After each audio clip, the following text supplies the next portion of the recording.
Evangelho de Jesus segundo Mateus, capítulo 6, versículo 33. Alguns já conhecem esse texto muito de cor,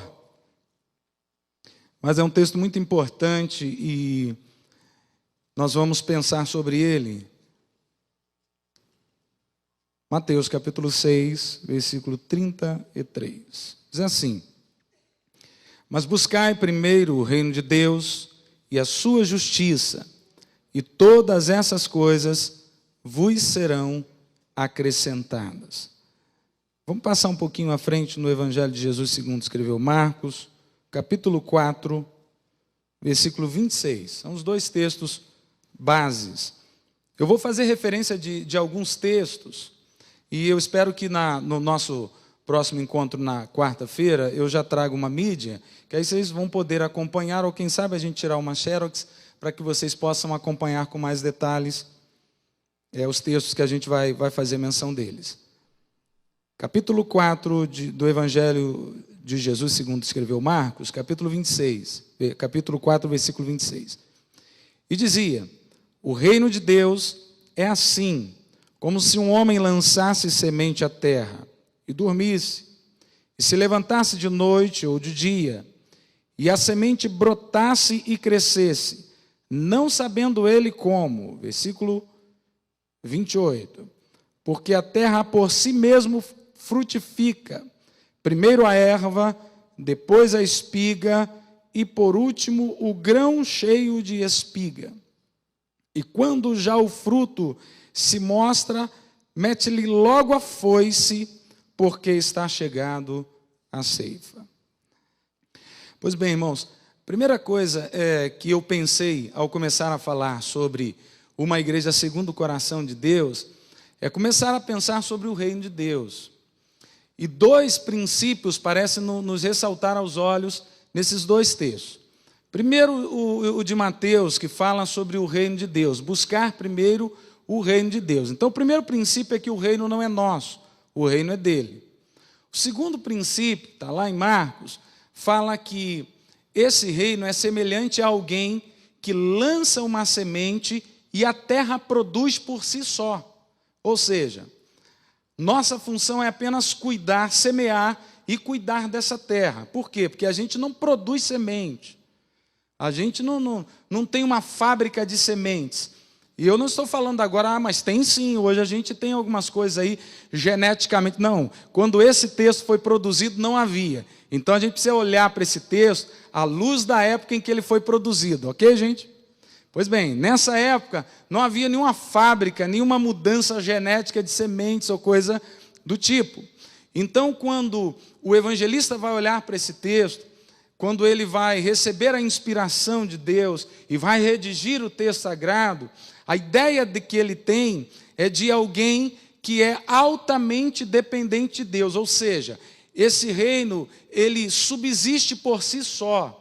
Nós somos apenas cooperadores nesse reino. Ele é soberano, ele é autossuficiente, ele nos escolhe por infinita graça, que ele poderia não nos escolher.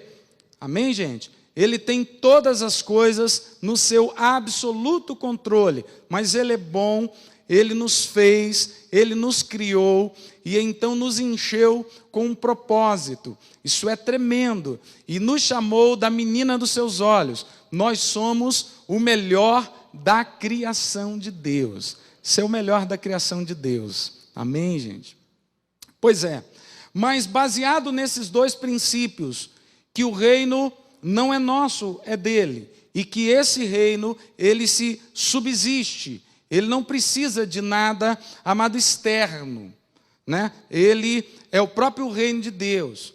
Mas alguma coisa parece que nos traz angústia, inquietação e às vezes medo, quando a nossa parte no processo da implantação do reino não é feito de uma forma correta. Ou talvez a gente, por muitos motivos, eu espero pontuá-los aqui, pelo menos alguns deles, nós não conseguimos exercer a nossa parte com eficácia. Então isso nos traz uma angústia, nos traz um medo e inquietações. Mas o interessante é que nós crescemos sempre quando os medos e inquietações vêm ao nosso coração. Você já viu? Ninguém é extremamente inspirado a alguma coisa quando tudo vai muito bem, obrigado. Nós somos inspirados ou crescemos quando estamos vivendo alguns conflitos, algumas incertezas, algumas dúvidas. Não é isso? Quando a gente olha para a história, por exemplo, bíblica, a história de Israel no Antigo Testamento, a gente olha que o período que Israel mais cresceu, o período em que Israel mais viveu experiências com Deus foi no deserto, né? A gente está pensando que nossas experiências, às vezes, elas vão vir quando todas as coisas estiverem muito bem, mas é o contrário.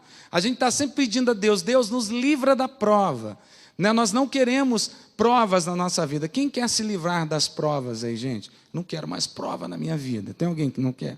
Pois é, mas nós deveríamos querer as provas, né? Sabe por quê? Porque as provas, elas nos promovem. Lembra lá, gente? Hoje já voltou isso, já se reviu isso. Mas quando a gente ia mudar de série, a gente passava num processo seletivo. Ainda passa, né? Hoje tem processos diversificados, não naquele modelo tradicional, mas a gente passa pelas provas para quê? Para mudar de série. Ei, você está passando algum nível de prova aí? Tem gente passando prova aí? Tem, não tem? Todos nós somos provados. É para Deus mudar você de nível. Diga para esse irmão que está ao teu lado, é para Deus mudar você de nível, irmão. A série vai mudar. A série vai mudar na sua vida. Pois é, mas as nossas angústias, começamos a dizer que nossas angústias, elas surgem no nosso coração muito em detrimento, amados, de uma visão talvez deturpada de reino. Muitas vezes a gente tem uma visão ofuscada de reino. Há muita confusão, né? Há muitas formas de falar de reino. E então a gente fica, de certa forma, confuso. Eu sei que você já ouviu falar sobre isso, e eu também, quando a gente ouve pessoas dizerem, nós não somos mais a igreja como era antes. Não há uma mesma unção como havia antes, no período apostólico da igreja, no período dos primeiros séculos da igreja, os milagres não aconteciam, não haviam os mártires da fé. Hoje, gente, e isso é muito interessante, se alguém chegasse aqui, se os algozes da nossa fé entrassem aqui na nossa igreja, você imagina bem, e dissesse o seguinte, olha, ou você nega Jesus ou morre. Não responde não, porque pode ser muito impactante a sua resposta. Será que a sua resposta seria, não, eu vou morrer pela causa? Isso é para inquietar você, não precisa responder para ninguém. Mas chegasse aqui, amados, e nos colocasse num paredão desse. Olha, se vocês não negarem a fé, vocês serão fuzilados. Eita, inquietante isso, né? Angustiante esse negócio. Mas a maioria dos discípulos, suas mortes foram as mortes mais terríveis, né? Pedro morreu crucificado de cabeça para baixo. Um foi decapitado, o outro foi lançado à fogueira. Eu estou falando dos discípulos, mas também falo daqueles que foram a continuação apostólica, os líderes da igreja nos primeiros séculos da era cristã, que a maioria deles morreram de forma muito cruéis. Por quê? Porque sua mentalidade acerca de reino era uma mentalidade, amados, baseada na palavra de Deus. O reino que eles estavam buscando não eram seus próprios reinos, mas o reino de Deus. Eu quero que você pense comigo, se o nosso exercício de fé, se o nosso exercício cultico, né, de celebração nesse lugar, é um exercício que busca estabelecer nosso reino, ou será que nós estamos buscando verdadeiramente o reino de Deus? Você não vai responder, eu quero trazer inquietações para o teu coração. Eu quero que você saia daqui pensando mesmo, sabe? Não é uma palavra de exortação, mas no mínimo uma palavra de inquietação para a sua alma, para você pensar na qualidade de vida cristã que nós temos vivido. E quem sabe viver uma qualidade de vida mais intensa, porque essa é a nossa busca, né, gente? A gente celebra aqui, Deus, eu quero mais do Senhor, eu quero mergulhar em águas profundas. Os nossos cânticos não são assim, gente? Nós queremos mais de Deus. Quantos aqui querem mais de Deus? Amém, queremos mais de Deus. Agora, o fato de querermos mais de Deus, a gente precisa ter um entendimento, ou talvez uma mente renovada, para entender o significado profundo de reino de Deus. Eu vou mostrar aqui, pontuar a vocês, algumas características do reino do homem, que está muito mais para um reino antropocêntrico, onde o homem está no centro das relações espirituais, do que uma relação que adora a Deus plenamente e absolutamente. Veja bem, e talvez você pense a respeito disso. Isso tem sido uma rotina muito comum que a gente tem visto no dia a dia. A gente vem para a igreja e a gente se compromete a vir uma vez por semana, né? E dominicalmente a gente vem também à igreja e se compromete a isso. E muitas pessoas vêm à igreja porque, no fundo, elas vêm porque sabem que agradam a Deus, e ao agradarmos a Deus, Deus fará em algum nível aquilo que desejamos. Por que a gente canta? A gente canta porque alegra o coração de Deus. E ao alegrar o coração de Deus, Deus satisfará o desejo do meu coração. Por que eu oro? Eu oro porque eu sensibilizo Deus. E sensibilizando Deus, Deus vai atender o desejo do meu coração. Eu jejuo para mostrar para Deus, né, que sou tão espiritual, e Deus olhando para mim, me vendo um homem ou uma mulher espiritual, Ele vai atender os desejos do meu coração. Eu entrego os meus dízimos e sou audacioso nas minhas ofertas, por quê? Porque, no fundo, eu espero que Deus me devolva com juros e correção monetária todas as aplicações que faço nesse altar. Por que é que eu faço ação social? Eu não estou dizendo que é você, eu estou só pensando com você, amém, gente? Eu não estou dizendo que a sua relação com Deus é essa. Eu só estou querendo trazer essa inquietude ao teu coração, para que a gente comece a pensar se o reino que estamos buscando não é o nosso próprio reino, porque a finalidade final, normalmente ela aponta para nós.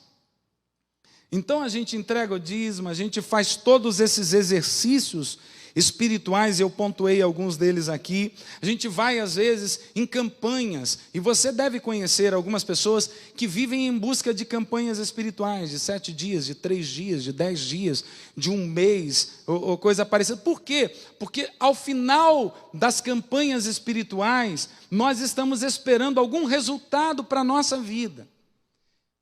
Me parece, gente, que esse tipo de relação espiritual está muito mais voltada para o estabelecimento do meu reino do que o reino de Deus. Mas, pastor, então quando eu oro, Deus não me abençoa? Que relação é essa? Então vamos fazer essa leitura novamente na perspectiva do reino de Deus?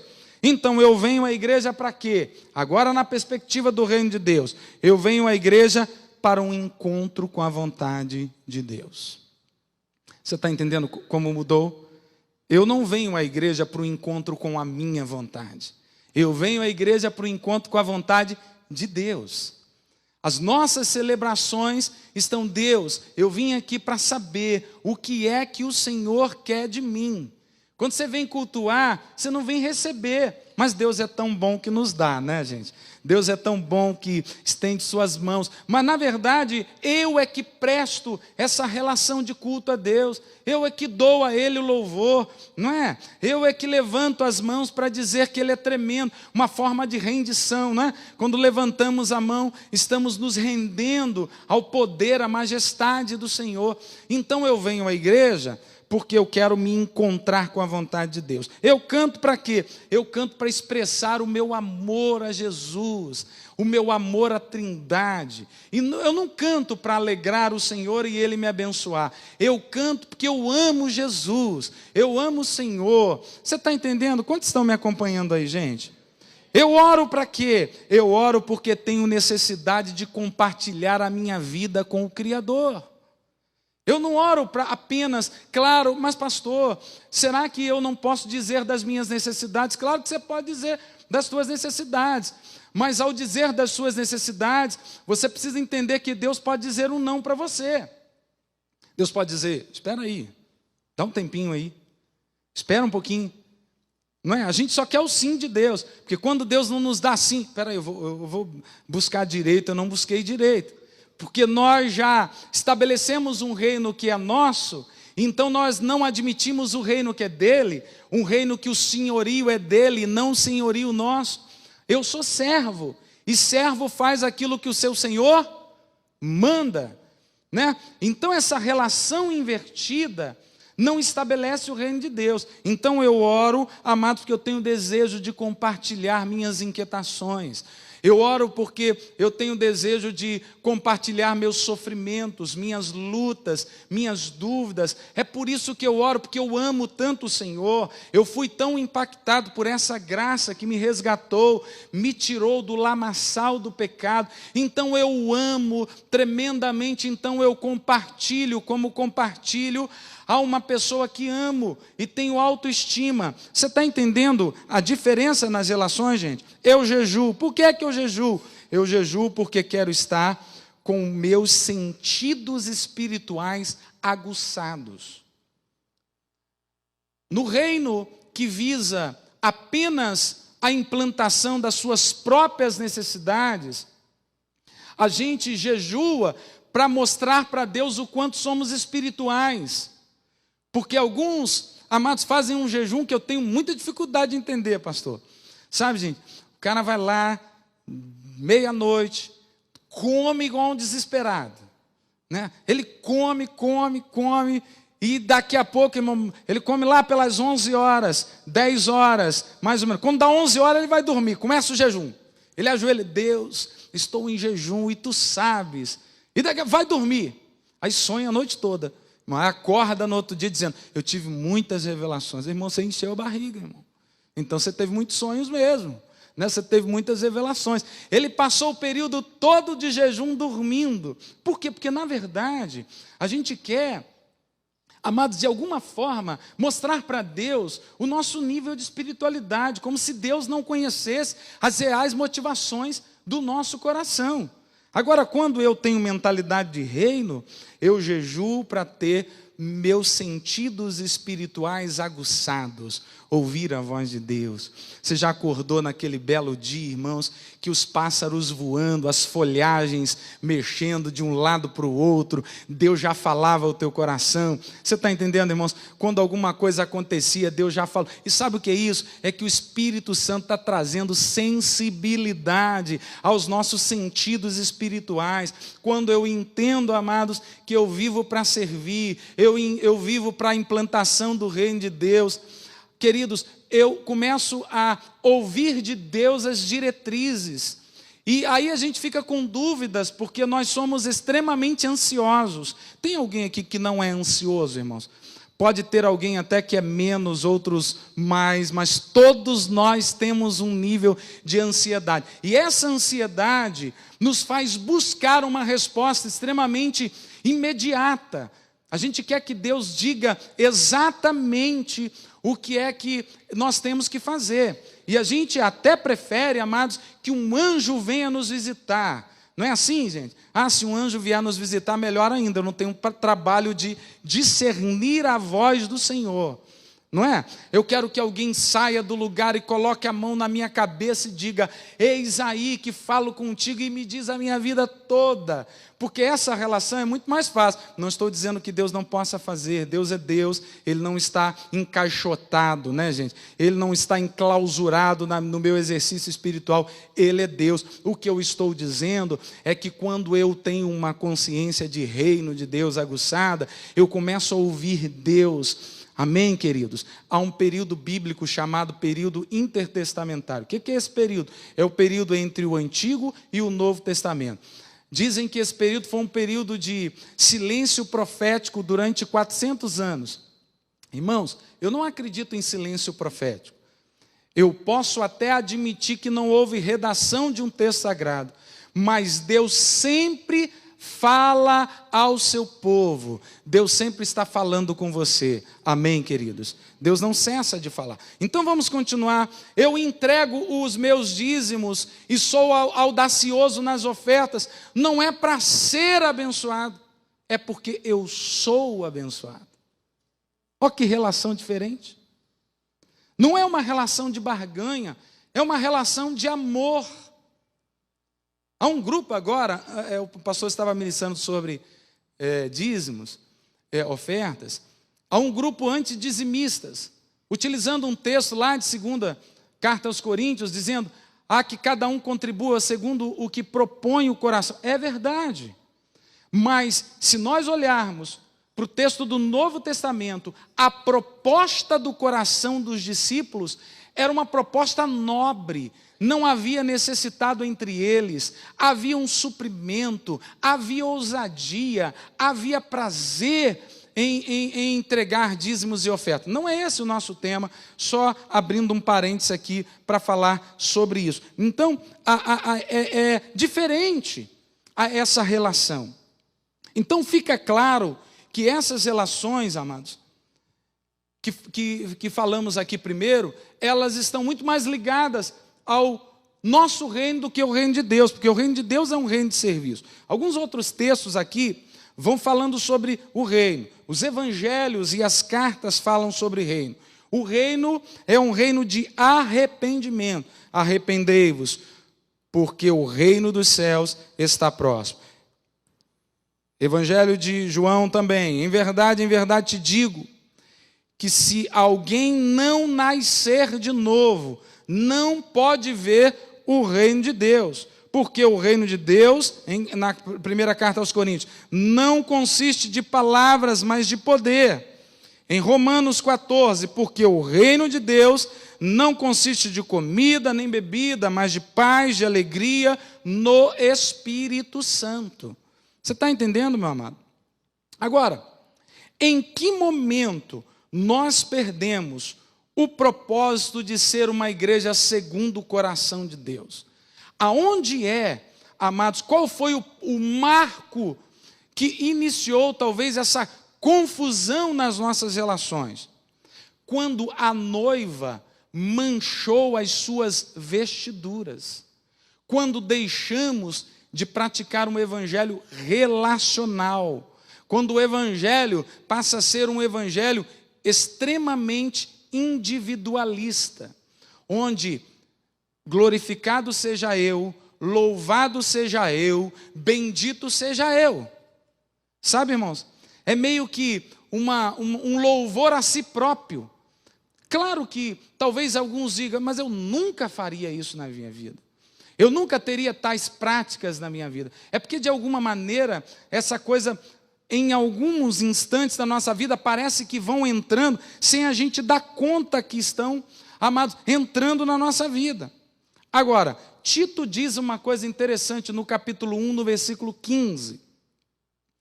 Todas as coisas são puras para os puros, mas nada é puro para os contaminados e infiéis. Antes, seu entendimento e sua consciência estão contaminados. Ou seja, irmãos, quando é que a igreja vai começar a viver tudo aquilo que, amados, achamos que ela deve viver? Os prodígios e os milagres. Quando é que alguém vai pregar uma só mensagem e 3.000 almas vão se converter? Quando é, amados, que nós vamos lá, como aconteceu em muitas ocasiões no primeiro século, amados, uma multidão se juntava em torno de um só pregador e a unção de Deus chegava naquele lugar, corações eram convertidos ao Senhor. Quando é que isso vai voltar para a gente? Quando a noiva passar por uma purificação na sua consciência.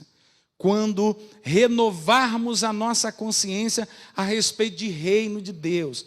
Eu sei que você, como eu, desejamos profundamente viver uma igreja de milagres e prodígios, uma igreja, amados, que salve pessoas, uma igreja influente para a sociedade. Sabe uma das coisas que talvez alguns aqui tenham vivenciado? que na década de 80 para a década de 90 havia uma enorme tendência a se pensar que se nós colocássemos os evangélicos no poder, a nação mudaria. Até então, eram muito poucos aqueles evangélicos que estavam no poder em todas as esferas de poder, sejam elas municipais, estaduais ou no governo federal. Éramos poucos. Hoje não. Hoje nós temos em todas as esferas de poder. Agora, pense comigo. Qual a relevância? Aí você diria, não, eu conheço, também conheço. Mas nós poderíamos hoje ter uma relevância muito maior. Sabe, gente, o local no Brasil onde se tem maior número de igrejas por metro quadrado, Rio de Janeiro. Ei, irmãos, o problema não é a igreja. O problema é a relevância da igreja. O problema não é a igreja, o problema está na consciência de reino. Se fosse o problema, o número de igrejas, não haveria problema, irmãos. Eu moro numa rua, irmãos, que tem uma igreja em frente à outra. Mas eu não estou falando do lado, não, gente. Eu estou falando uma em frente à outra. Se tiver um movimento muito grande nessa igreja, tem que fechar as portas lá, porque não dá conta, o som entra e invade lá. Numa mesma rua, 5 igrejas. Eu pastorei durante 7 anos e 3 meses em um local. Irmãos, eram os nomes mais incríveis e imagináveis. Sabe, irmãos? Os nomes mais criativos que vocês possam pensar. Eu não quero aqui fazer juízo de valor, se é de Deus, se não é de Deus. Eu só quero inquietar você.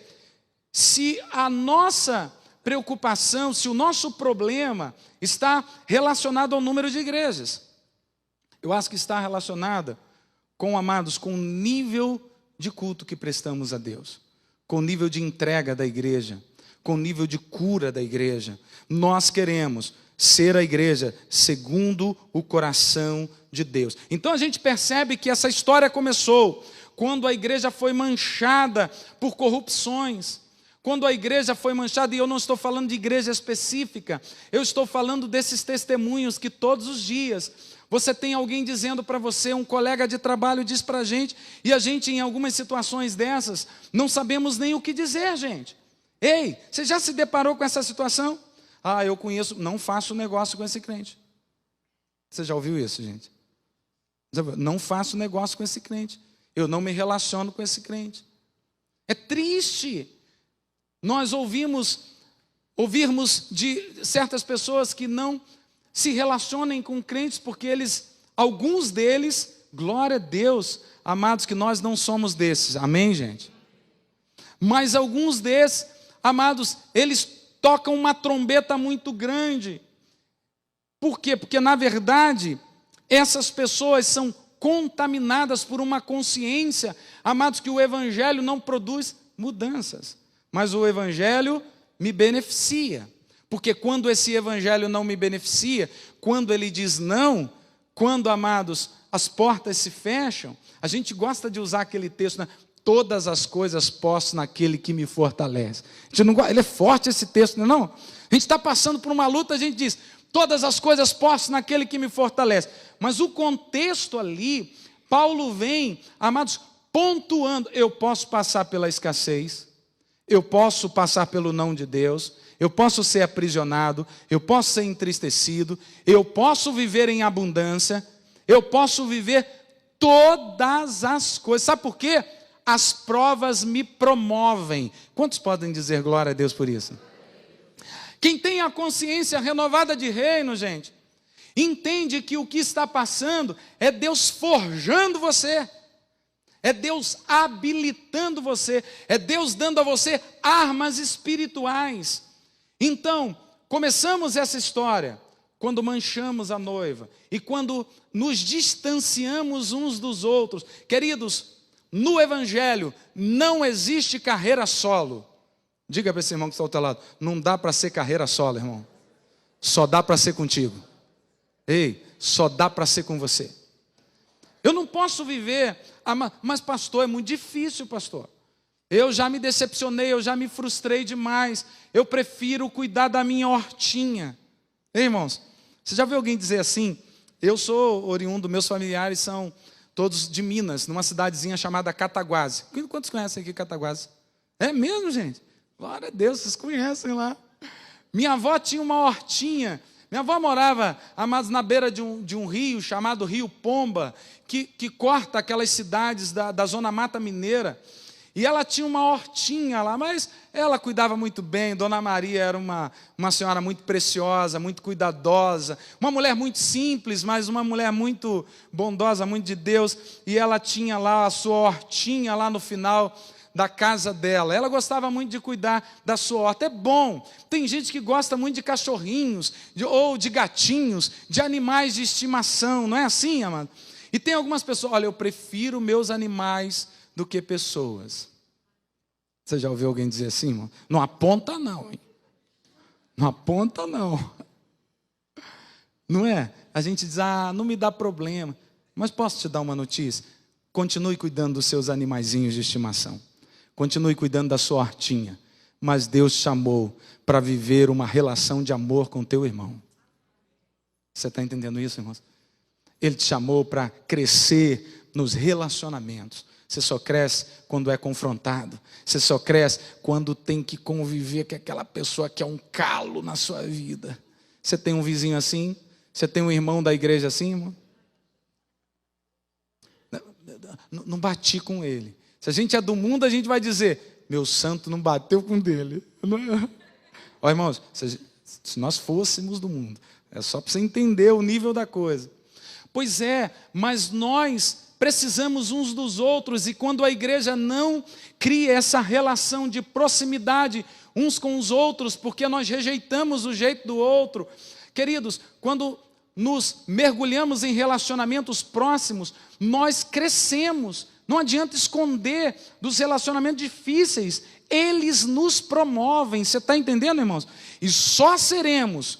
Na semana que vem nós vamos falar da igreja de Atos dos Apóstolos. Nós só seremos a igreja segundo o coração de Deus se nós tirarmos a mancha de uma consciência, amados, que muitas vezes se corrompeu ao longo da história.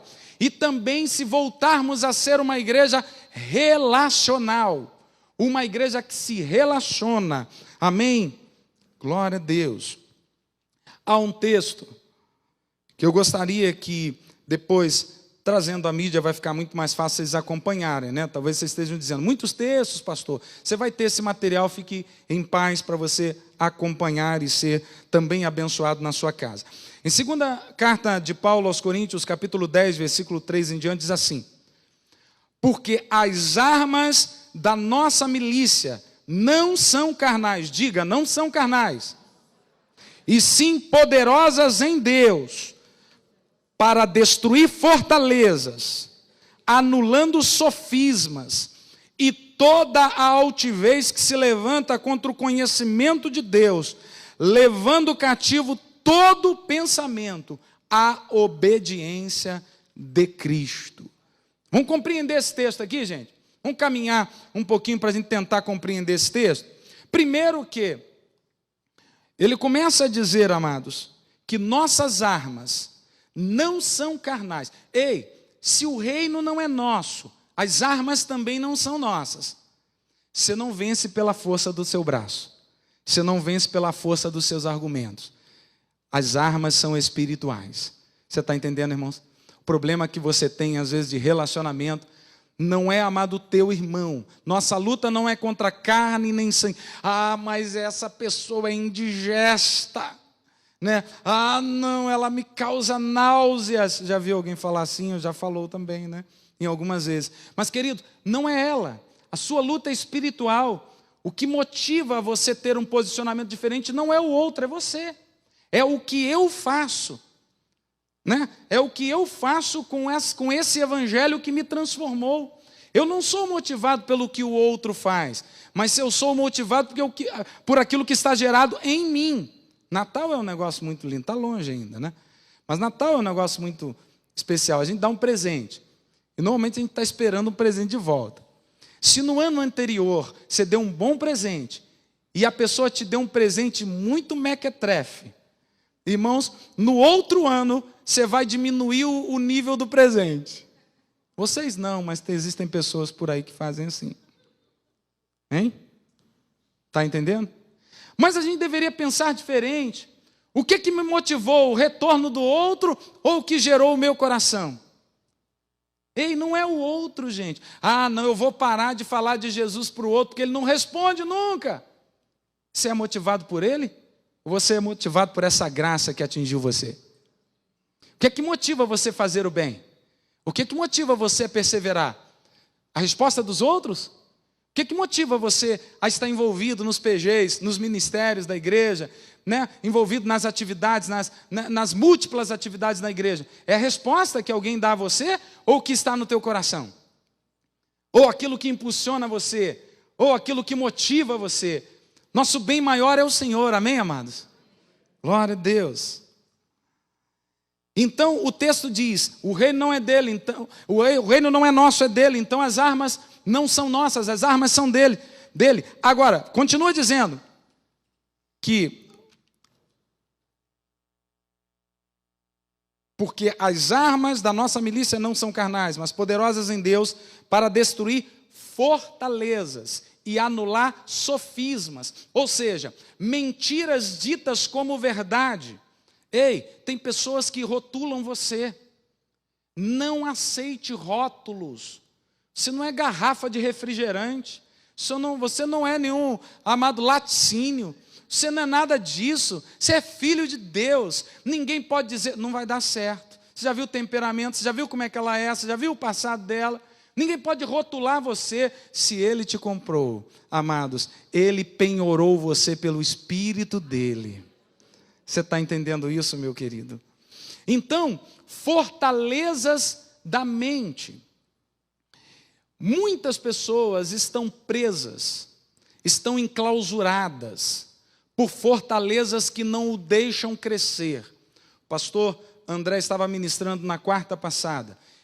A quarta passada foi o pastor Carlos, na outra quarta-feira, a respeito de questões do nosso passado, de amizades do passado que nos prendem. Quantos estavam aqui, a gente recebeu? Eu anoto tudo, gente. Qualquer dia desse eu vou anotar o que o ministro do louvor está falando, né? Hoje o irmão com a bela voz, também com palavras muito de Deus. Eu vou passar a anotar até as palavras, eu gosto de anotar tudo, porque Deus está falando o tempo todo, amém, amados? Há um movimento de Deus o tempo inteiro. Então, existem fortalezas, e essas fortalezas são fortalezas que nos prendem, que nos impedem de viver, amados, o total de Deus, o mais de Deus na nossa vida, ser uma igreja segundo o coração de Deus. É isso que você quer, irmãos? Você está vindo aqui esta noite porque eu quero ser a igreja segundo o coração de Deus.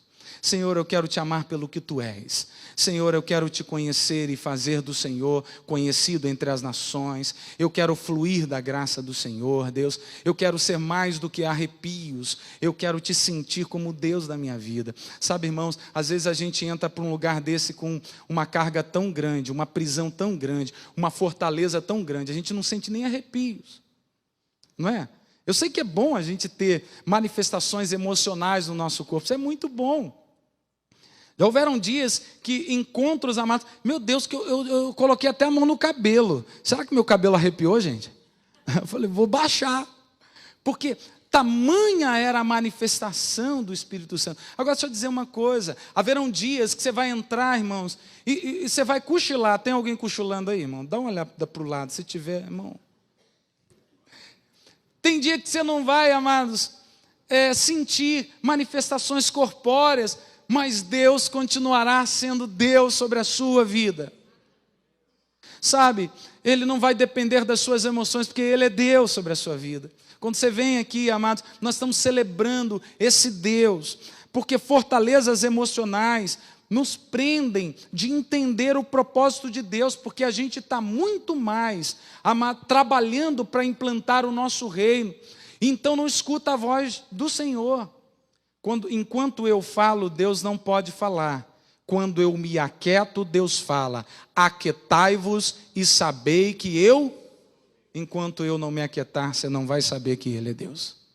Você só vai saber que Ele é Deus quando você aquietar o teu coração. Ah, mas pastor, eu estou com uma luta muito grande. Aí você pede uma irmã, você pede outro irmão, você vem, pastor. E isso é bom, você compartilhar suas lutas. Mas eu digo, querido, existem horas que você tem que aquietar o teu coração. Aquietar para saber que Ele é Deus sobre a tua história. Fortalezas que nos prendem não podem impedir a sua vida de viver, amados, como uma igreja, segundo aquilo que Deus planejou. Eu quero profetizar em nome de Jesus para a sua vida, que nenhum dos planos de Deus sobre a tua vida, na tua história, vão se frustrar, em nome de Jesus. Você crê nisso, amados? Você pode dar um glória a Deus aí?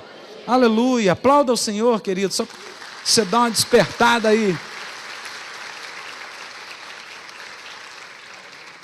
Então, quais são as prisões, quais são as fortalezas que nos impedem de enxergar o propósito eterno de Deus, nos impedem de viver o mais de Deus na nossa vida? Muitas vezes, elas estão relacionadas às lembranças do passado, lembranças daqueles que nos decepcionaram, daqueles que nos frustraram, ou talvez lembranças de pessoas queridas que perdemos e não sabemos absolutamente por que é que elas, amados, foram da maneira que foram. Às vezes a gente olha para alguns dramas e não temos como responder. Às vezes acontecem algumas tragédias tão perto da gente, a gente não dá conta, amados, de discernir o que aconteceu. A gente apenas chora e diz: Deus, Tu és Deus, eu dependo do Senhor, não há outra alternativa, ou eu desisto da fé, ou eu simplesmente reconheço que Tu és Deus. Existem pessoas que estão aprisionadas na fortaleza das perdas que viveram na vida. Existem pessoas que contam detalhes de suas tragédias emocionais com detalhes, sendo que elas aconteceram há décadas atrás. Você conhece alguém assim? Eu conheço.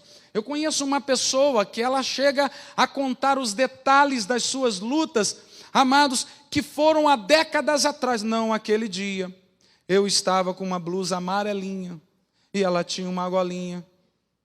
O dia estava nublado e de vez em quando caiu uma garoazinha. No rádio estava cantando aquela música de Celestino, sei das contas, aqueles cantores mais antigos. Eu lembro de detalhes. Aí começa a narrativa. Irmão, você chora. Se eu não estiver seguro, você começa a chorar. Então, o que aconteceu 50 anos atrás, você cai em choro. Mas a gente brinca, mas para dizer uma verdade tão profunda, que machuca tão profundamente. Irmãos, Deus quer liberar você dessas fortalezas da mente. Sabe para quê? Para você ser a igreja segundo o coração do Pai. Nós estamos nos reunindo para descobrir o propósito de Deus, para sermos a igreja segundo o coração do Pai. Irmãos, fortalezas de comportamentos que nos limitam. Às vezes a gente tem comportamentos que a gente não sabe por que está tendo. A gente não sabe por que a gente desiste de coisas. A gente não sabe por que a gente começa alguma coisa com muito ímpeto. A gente começa, amados, no início do ano, a gente diz: eu vou fazer uma dieta. Quem é que começou uma dieta no começo do ano aí, gente? E desistiu logo depois, porque no final do ano não dá, né? Em função das guloseimas do final do ano, não dá conta da gente fazer dieta. Mas no começo do ano, quem é que no primeiro trimestre do ano começou um curso? Não, agora vai. Agora eu vou. Depois você desiste. A gente não dá conta de que as coisas acontecem porque elas foram desencadeadas por alguma situação da nossa vida. Existem um tipo de árvore nos Estados Unidos chamada as sequoias gigantes. É mais comum nos Estados Unidos. As sequoias gigantes, elas são árvores de troncos muito largos, grandes. E os cientistas dizem que se descobre os períodos que viveu aquela árvore, descascando aquela árvore. Descasca a primeira camada, descobre-se então que ela passou por uma grande enxurrada.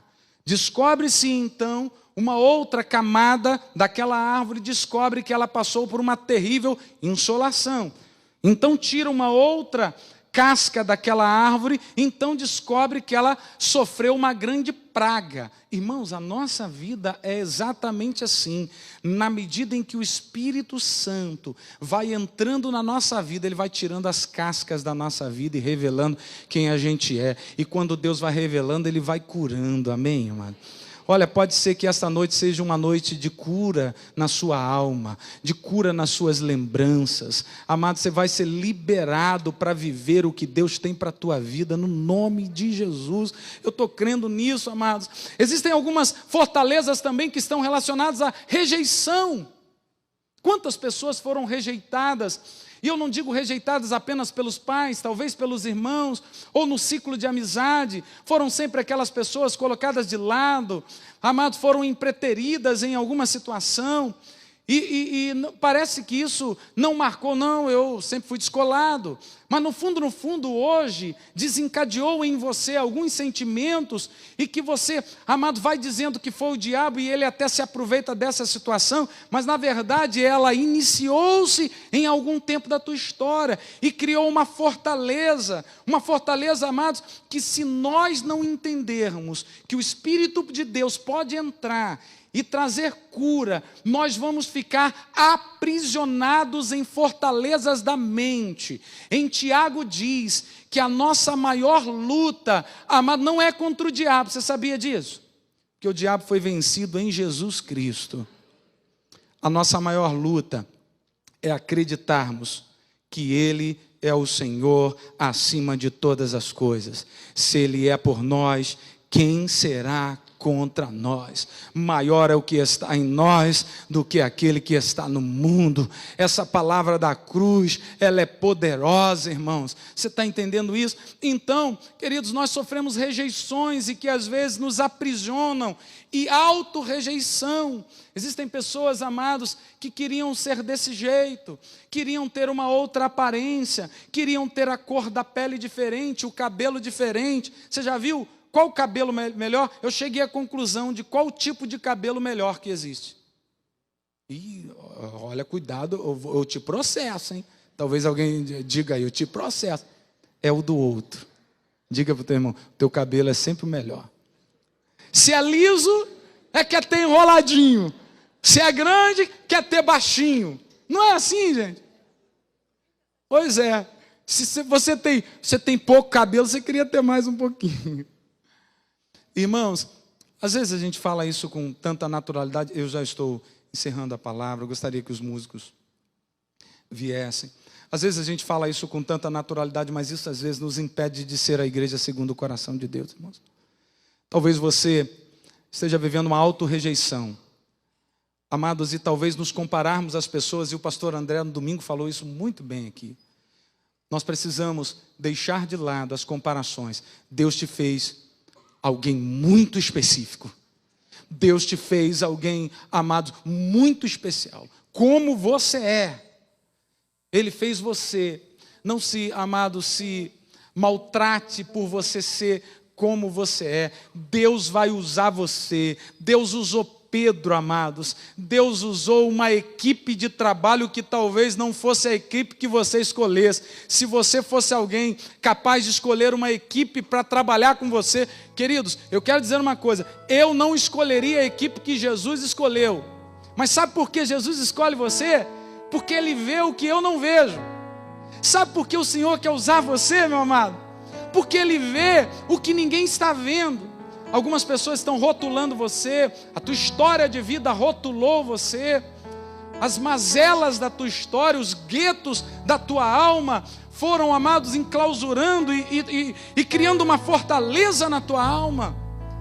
Mas em nome de Jesus, Deus quer tirar você desse lugar, amado, fazer você fluir. Eu tenho pensado muito em duas coisas, naquilo que funciona e naquilo que flui. Nem tudo o que funciona, flui. Mas tudo o que flui, funciona. Você pode repetir comigo? Nem tudo. Vamos lá, gente, com força. Nem tudo o que funciona, flui. Mas tudo o que flui, funciona. Ei, a gente não nasceu para funcionar. A gente nasceu para fluir. Você está entendendo isso, irmãos? Deus quer tirar o sobrepeso da nossa história. Qual a finalidade de Deus tirar o sobrepeso? Para a gente ser a igreja segundo o coração dele. Irmãos, há um peso no Evangelho. Há um peso da renúncia, há um peso da disciplina. Há uma série de pesos. Mas não pode existir sobrepesos. As rodovias do nosso país, de quilômetros em quilômetros, os caminhões são parados. E eles passam nos postos de pesagem. E a carga que os caminhões estão levando precisa estar compatível à estrutura do caminhão. Porque senão eles são parados, multados, apreendidos. Posso te dizer uma coisa, amado? Se você estiver com sobrecarga na tua história, a vida vai te parar e vai multar você. Mas hoje o Espírito de Deus te trouxe a essa quarta-feira, amados, para tirar a sobrecarga da tua vida. Isso não vai funcionar apenas, você vai fluir para a glória do nome do Senhor. A gente vai, amados, buscar ser a igreja segundo o coração de Deus. Você pode se colocar de pé, meu amado? Glória a Deus. Oh, Espírito Santo.